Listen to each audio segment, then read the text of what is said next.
In this video, I'm going to offer to you two techniques. The first is you can get this out of the Scamper technique, but I want to be explicit about how you can do it.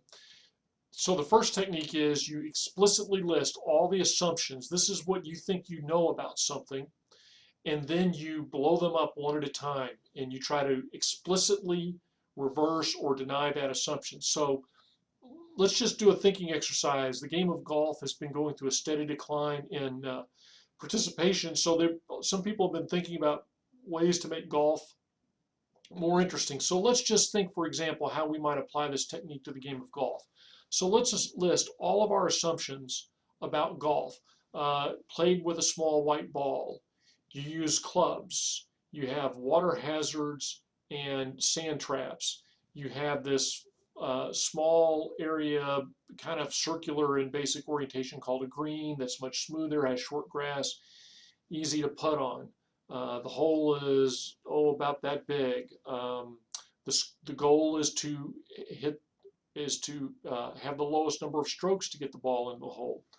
So there's a bunch of assumptions, and you could keep going on. So now, what do? We deny each one. Well, what if we didn't play with a small white ball?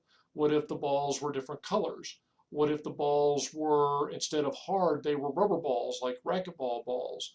What if instead of a ball, it was a cube, it was a block, like a little kid's wooden block? So you list out a bunch of these ideas. All you're trying to do is to get to Wackyville. This is blow your mind up, get it out of the rut, and get to Wackyville. How about sand traps?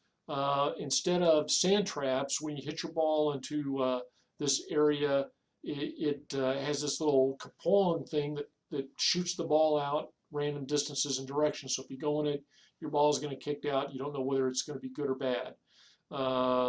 Maybe instead of having roughs, it has bumpers on the sides so that your ball can never go out of bounds. It just gets bounced back into play. So you would just take all of these things and reverse them and list down all these ideas. Now we're out here in Wackyville. So what's our next step in the process? We ask ourselves, what do I like about this idea? So they're not good ideas. We know that. So now you try to take that idea and start to walk its way back from Wackyville, back to the land of new and novel, where you've really got something you can play with. This idea of listing the assumptions and denying the assumptions is a very powerful technique. It's easy to understand, and it's fairly easy to do. The next one's a little bit harder to do because people are uncomfortable with it, but it works really, really well.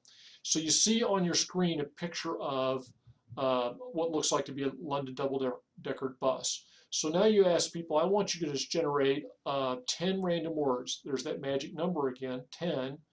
Number 10 as opposed to 1 or 2. Generate 10 random words. These cannot be right or wrong. So you say blue, because I see a red bus. I think of London, so I think of fish and chips. I think of Princess Diana. She's old hat. I never really liked her anyway. What's that new lady? Kate Middleton. Princess Kate. Or I think of the Royal Air Force. That one wouldn't do us a lot of good, but that's what I think of. I think of my wife and I went to see the play Les Miserables once in London. So you just list 10 words, just looking at that. There is no right or wrong off of this. All you're trying to do is get a list of 10 random words. At the Eureka Ranch, they love to use visual stimuli like this. You can also do it with a simple random word. You can say, just pick a random word, coal, for example.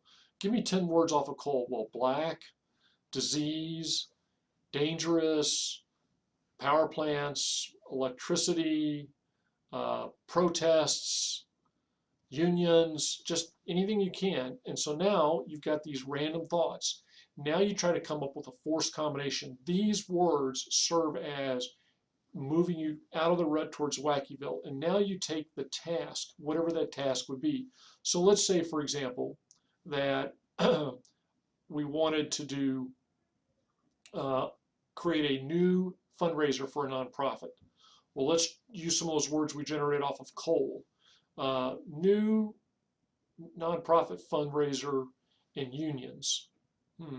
What could I generate off of that? I I could do a new fundraiser where I would split the proceeds from the fundraiser with a local union and get them to participate. With unions, I could target particular areas like the firefighters. They do a lot of charitable work and they have a union. Maybe I could work with a firefighters union. That one didn't do me a lot of good. Let's think of coal. I thought of danger in a new nonprofit for a fundraiser, something extreme, kind of an extreme sport, that we would bring something extreme, that we would have a challenge. We would bring a bungee jumping apparatus to Wichita Falls, and then we would have ways that if you gave enough money, somebody would have to do a bungee jump off of this device. So you can see what just in my brief examples, you can generate some pretty wacky ideas just by taking something completely random and bringing it back. This was the Eureka Ranch's favorite technique. Now let me let you in on one of their secrets. First of all, they like to have the company executives that were participating, but they had what they call a series of trained brains in the room. So it wasn't just all people that didn't know what they were doing. They tried to put some trained brains in the room that could really help the process and keep it going. So they weren't just relying on the executives. They had people that were trained in this creativity stuff. But one of their techniques was one of the early ideas, not necessarily the first, but one of the early ideas. One of the trained brains in the room was specifically tasked with throwing out the most ludicrous idea possible. And they did that specifically so that everybody would say, well, my idea is crazy, but it's not as crazy as that idea that guy said, so I guess it's okay. And it was simply to try to loosen people up to get them comfortable with going to Wackyville. Now, like I said, I wish we had time in a face-to-face session to practice these together. Trust me, it works. If you use these techniques, it will work. And that's why creativity is not just some gift. And some people have shallower ruts than others, and it's easier to get them out of their rut, but it can be done in a conscious process. When you do it, best to do it in a group, particularly a diverse group, so that you have different perspectives, different mindsets, different approaches, so that they have lots of different ways to see what they like about it. Write it down. I portray this as if it's a 60-second thought process and voila, I've created the next great idea. It doesn't work that way. What you want to do is keep like an creativity log, so that you do these sporadic or episodic creativity thinking events, but then you also write it down so that you let that elaboration, that back of the mind while you're showering or cutting the grass or whatever. And then, even though I portray this as easy, the processes are clear cut, but it's not easy. And the way you get better at things that aren't easy is you practice them. And the other thing that you can do is you can expose yourself to different stimuli. A lot of the most creative people in the world were very curious people. And what they were able to do is they would be reading about something completely out of their field, and that would allow them to bridge in that back of the mind problem they were struggling with. They saw how these people in this domain solved a problem, and they would be able to bridge that to what they saw. So be curious, read a lot, or watch a lot of YouTube or something like that, but expose your mind to different things. And if you're willing to do these things, even the most uncreative person in the world, and that would be me, can actually do some pretty creative stuff.